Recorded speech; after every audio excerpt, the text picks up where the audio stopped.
Good morning, everybody. Happy Sunday.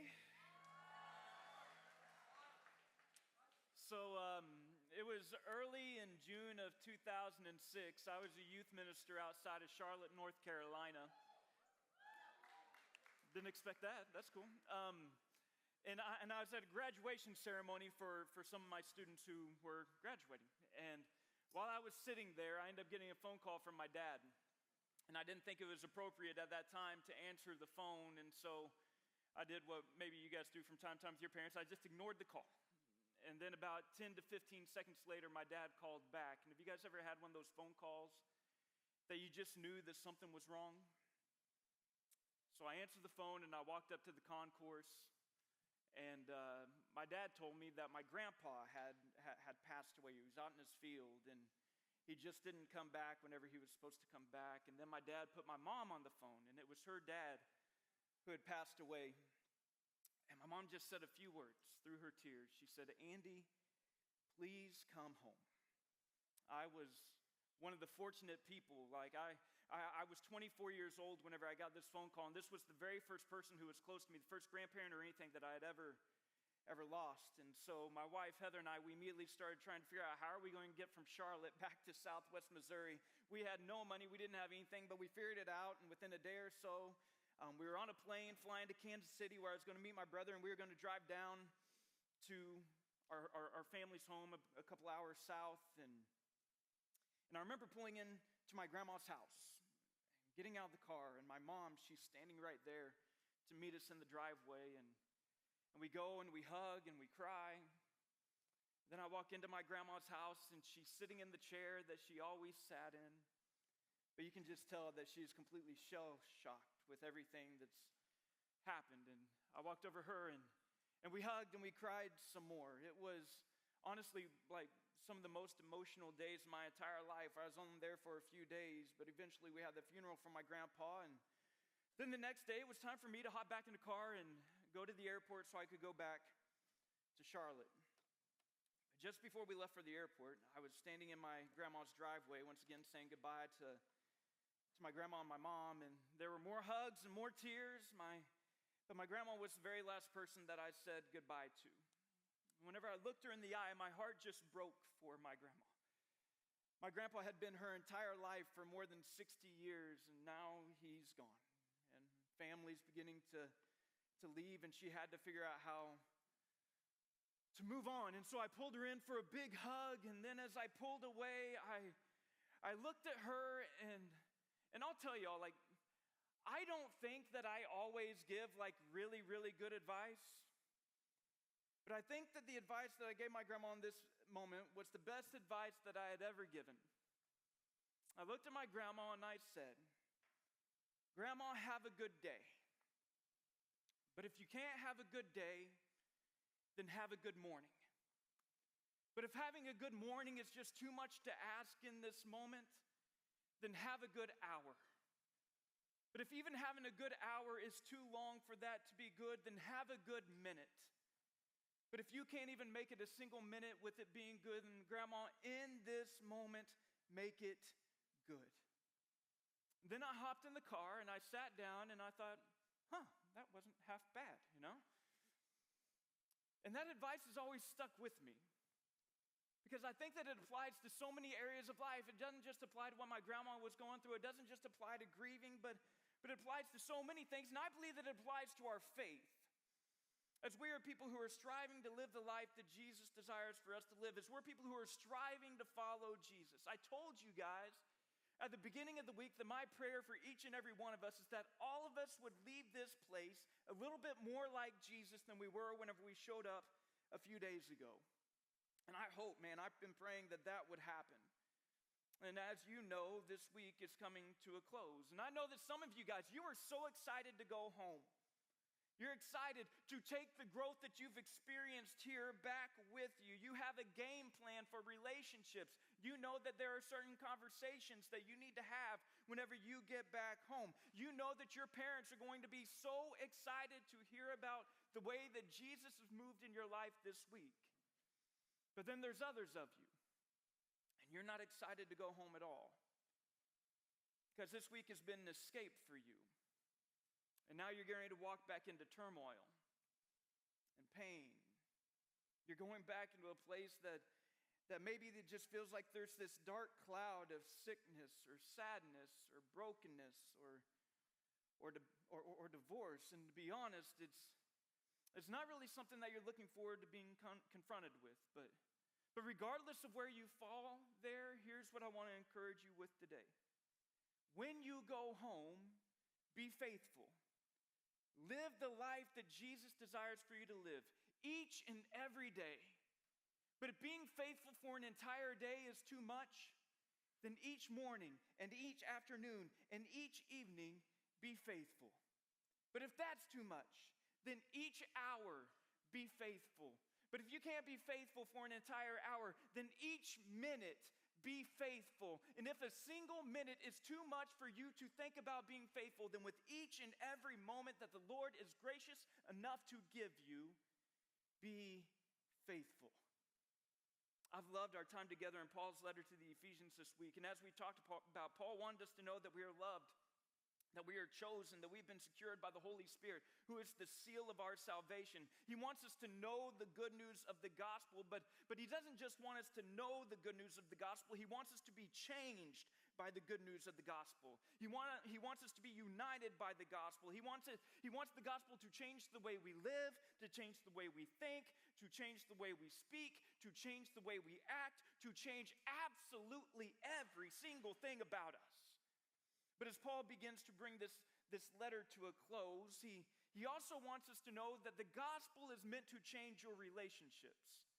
And specifically, the gospel is meant to change those relationships that are closest to us.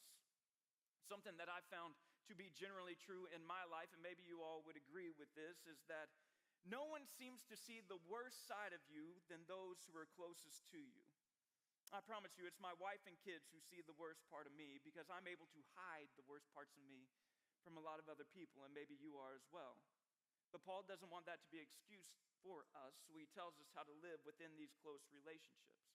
Beginning in chapter 5, he talks about husbands and wives and what that relationship should look like. He talks about parents to kids and even talks about slaves and masters. And I know that that's shocking to hear, it's jarring, but I want you to know that Paul was just speaking into a broken system that existed here. He's not advocating for a system, but in fact, he's actually starting to reshape this system by putting both groups on the same plane under the authority of Jesus. It's this whole idea that is so beautiful, that the ground is level at the foot of the cross.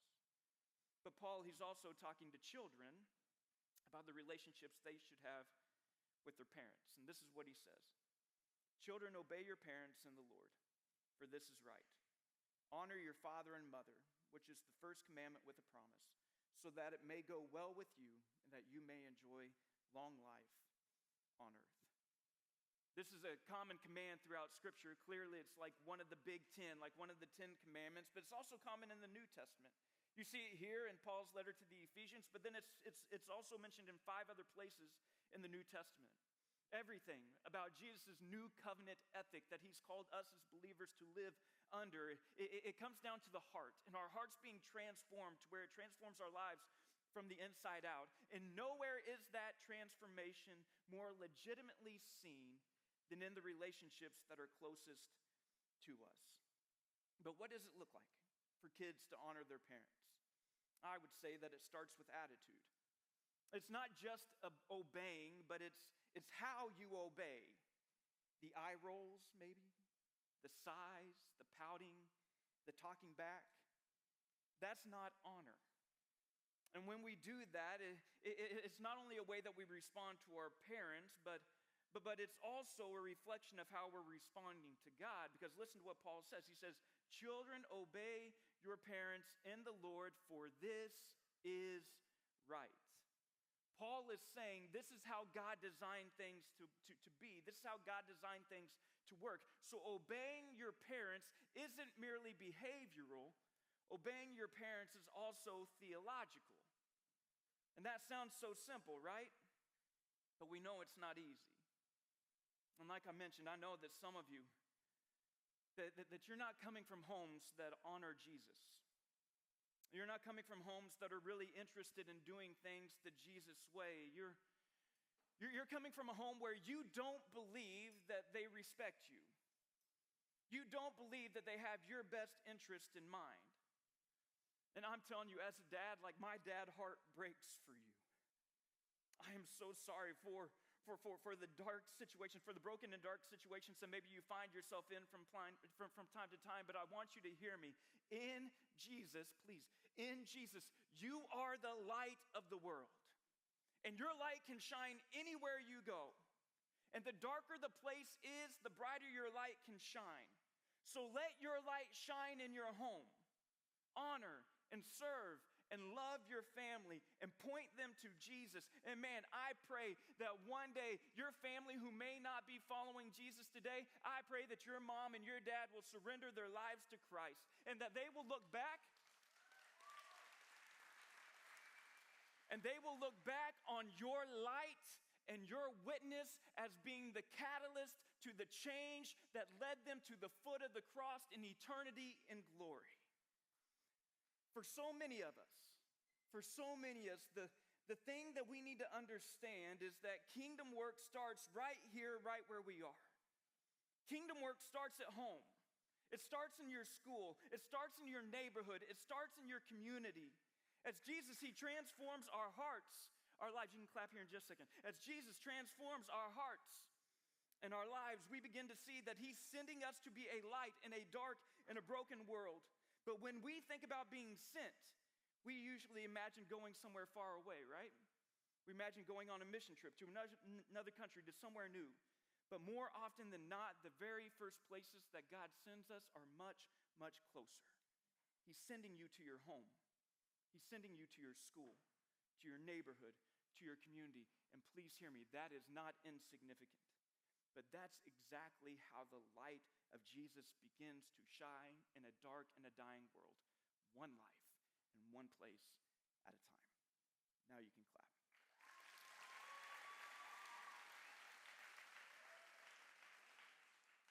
One of my favorite parables that Jesus ever told is found in Matthew chapter 25. And it's this parable of a man who represents Jesus. He's this wealthy landowner, and he says that he's getting ready to go off on a long journey. But before he leaves for his journey, he calls 3 of his servants to him. And to the very first servant, he entrusts 5 of his own bags of gold. He entrusts 5 bags of gold to this first servant.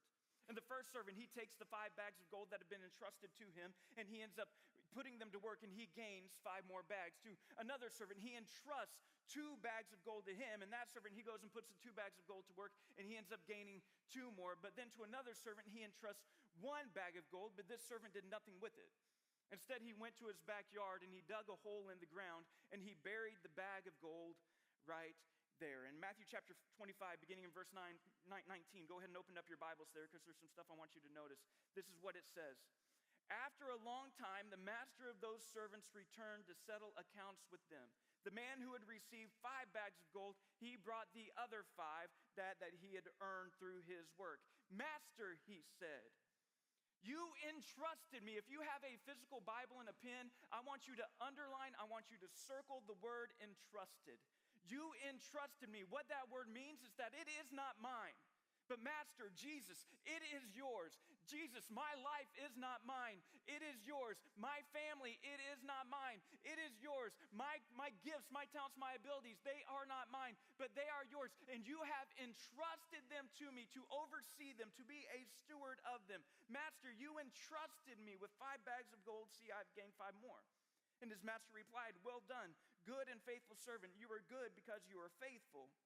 You have been faithful with a few things, so I'll put you in charge of many things. Now come, share in your master's happiness. And the man who, with 2 bags of gold, he also came. Master, he said, you entrusted me. It is not mine, it is yours. You entrusted me with 2 bags of gold. See, I've gained 2 more. His master replied, well done, good and faithful servant. You're good because you're faithful. You have been faithful with a few things, so I'll put you in charge of many things. Now come, share in your master's happiness. But then the man who received the 1 bag of gold, he came. Master, he said, I knew that you were a hard man, harvesting where you have not sown and gathering where you have not scattered seed. So I was afraid. And I went out and I hid your gold in the ground. See, here is what belongs to you. I look at this last man and I think this is where maybe some of us find ourselves from time to time. what he does whenever he is found out for not being faithful with what has been entrusted to him is he begins to make excuses. He says, I didn't do anything because of you. It's your fault that I didn't do anything. If I wasn't so afraid of you, then I might have actually done anything. But whenever we're caught with not being faithful with what's been entrusted to us, we do the exact same thing. We start making excuses. We say, well, if I had their parents, then I would be faithful. If I had their upbringing, then I would be faithful. If I was on that team, then I would be faithful. And I'll be honest with you, I don't think that's true. I think that's an excuse.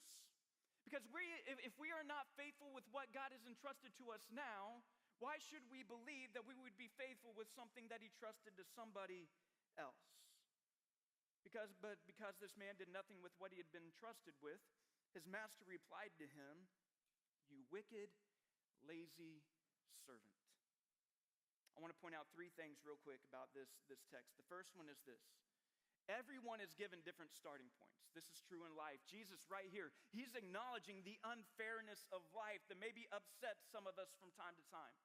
Every single one of us, we're given different examples. We're raised in different environments. We have different influences. And what Jesus is trying to let us know is that it's not our job to wish that we had different circumstances. It's our job to be faithful with what we have. It's our job not to say, man, Jesus, you only gave me 2 talents. If you would have given me 5, then I would have been so much more faithful. But I'm kind of ashamed. I'm kind of offended that you only gave me 2. It's not our job to say, Jesus, you only gave me 1 talent. If you would have given me 2 talents, then I would have been faithful. Then I would have, I'm kind of offended that you only gave me 1. You only trusted me that little bit. You only gave me this much of a head start. Like if you would have given me more, then I would have been more faithful. It's not our job, listen, to even say, you gave me 5 talents. Why did you entrust me with so much? Do you know the weight of having to carry around my family's legacy? Why did you give me so much? If you just would have given me 2, my life would have been so much better. But what Jesus is saying is you don't need to worry about your circumstances. You just need to be faithful with what you have and where you are. And the second thing that I want to point out is this. It's that what makes these servants good is their faithfulness. It's the fact that they did something with what had been entrusted to them. So I'm going to ask you, as you go home, what will you do with what has been entrusted to you? Your gifts, your talents, your abilities, your relationships, your opportunities, and yes, the family that you were born into, the family that is surrounding you.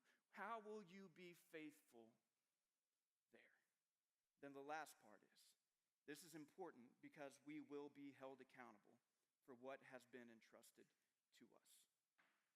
Church, it all goes back to being faithful with where you are and with what you have. And so, as we close today, I just want to encourage you with this one thing. As you go home, be faithful. Live the life that Jesus desires for you to live each and every day. But if you cannot be faithful for an entire day, then each morning, and each afternoon and each evening, be faithful and live the life that Jesus desires for you to live. And if you can't make it an entire morning or afternoon or evening, then each hour, determine to be faithful to Jesus and the call to be the light that he has called you to be. If you can't make it an entire hour, then each and every minute, be faithful with where God has placed you. If you can't make it an entire minute, then each and every moment, be faithful to the call of Christ in your life. You are loved. You have been chosen. You have been equipped. You are the light of the world. You are sent. So wherever you go, near or far, let